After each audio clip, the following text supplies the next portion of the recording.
Okay, so the idea here now is to try and get this adjusted so that piece of sprue that is against the keel is going to be down flat against the keel.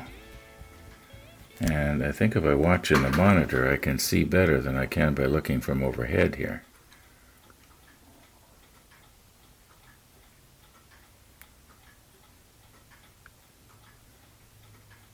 Okay, I think that's about it. Now, the plan is to take a little bit of CA thin here and get it along the bottom of this piece of sprue. Whoops, don't bump it, don't bump it. And then put it back exactly the same way. Now this is CA thin, by the way. So carefully take away our helping hands and don't unadjust anything. Now, before everything cures, set it back down on there.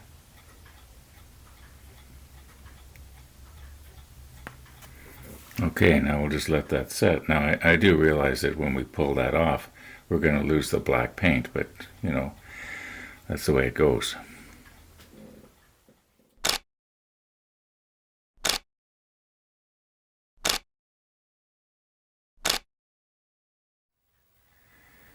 Okay, about 2 hours has passed here, and I think if I'm real careful with this, it's not going to break off. Now, the idea is, when I spray this, because I'm going to be wanting to spray it all over, I don't want to be putting it on the rotator and only being able to do the sides and the top. I want to be able to get the bottom as well. And in case some of you are wondering, our snow is practically gone. There's just a tiny little bit around the car. Most of it went last night already. In fact, probably 3 hours after the end of yesterday's episode, 80% of it was gone. It just all of a sudden disappeared. Anyway, enough about the weather. Now, because this is going to be the final coat, and because I don't know how it will react to the Tamiya XF flat paints that I've got on there right now, that's why I want to do the clear coat first, because I don't think that this polyurethane, or varathane as it's called here, I believe in Canada, I don't think it will dissolve the paint. In fact, it probably won't have any effect on it at all. But I don't want to be bothered doing a test. Maybe I should. Anyway, I'm wondering, now there's something about this that you probably, a lot of you already know, and that is that when this is put onto a smooth surface, a gloss surface, it has the tendency to bead, similar to when you try to wash a waxed car. The water will bead on the car. Well, this has some sort of a beading, wicking, separating, well, not wicking, but it sort of separates.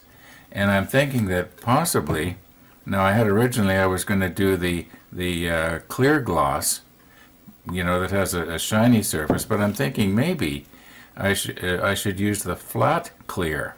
That should also seal this, and then there will be more of a rougher surface for this to bite into. I mean, that's what I'm sort of thinking. This is kind of going through my head all right now. Yeah, and I'm not making a whole lot of sense, am I, here?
I think what we'll do is we'll give this 24 hours, let it dry really good, and tomorrow we'll put on the varathane, and what I'm going to do is I'm going to brush it on. I'm not going to try and spray it. I don't want to gunk my airbrush all up with this varathane. It's yeah, I don't know how that would be to try and clean out of an airbrush. Probably I could do it, but I want to, stick with the water-based stuff in my airbrush as much as I can. Anyway, we'll give this till tomorrow. However, I think what we have to do now is slowly pry these off. And the idea is that the plastic off the one part should be on the other, and the plastic on this part should be on here. I mean, that is ideal. Let's just see how it goes. I'll just set up with the macro lens and we'll do it properly.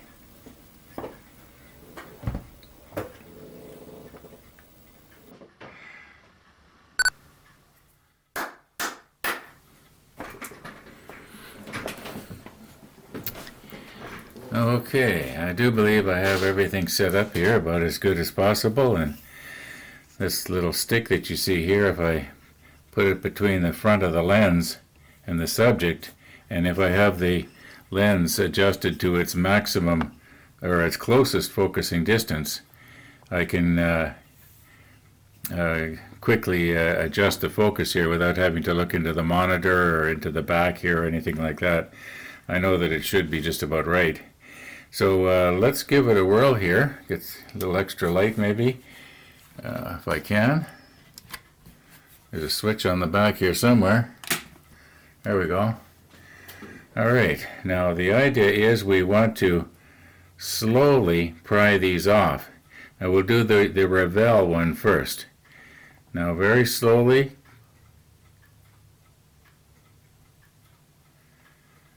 Okay. All right, we'll put that on there. We'll look at them later. Okay, now the next one. Are we still in focus here? Yeah. The next one is the testers.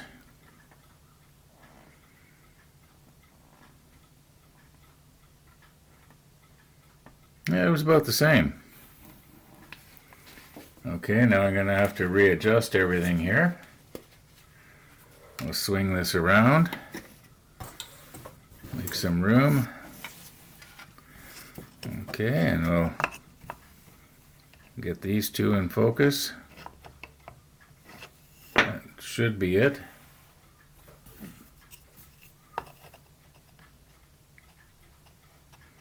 All right. Now, this next one here is the Tamiya cement.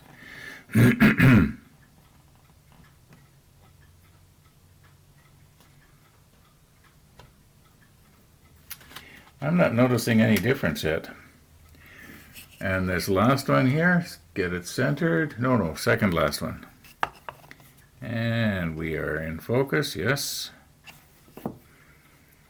And it is the extra thin. Good old extra thin. It felt about the same, actually. And the last one, let's move it in here.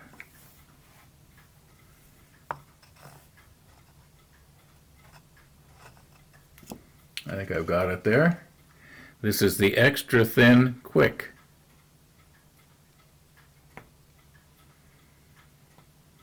That was pretty good.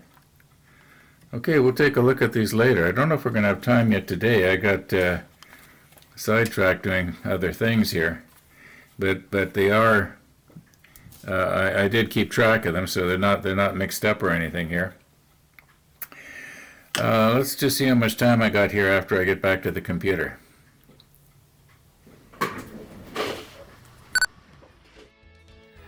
Okay, we really don't have time. At least not if I want to enjoy this. And, I like to be able to take my time and enjoy this. Now, this is the plan. What I want to do is I want to take, for instance, let's say this one here, the Revell. Okay, it goes with this one right here. And I want to see if maybe I can't stick on the super macro and get some really good shots. And then afterwards in Corel Draw, twist it around so that we're looking at both this one and this one at the same time, and they're sort of in a mirror image to each other so that we can sort of see, is there a piece of this plastic on this one, and is there a piece of this plastic on this one? I don't know if this is going to work. It just might be a big exercise in futility. I'm not sure, but we'll know tomorrow. Thanks for watching, everybody, and all being well, we will see you tomorrow.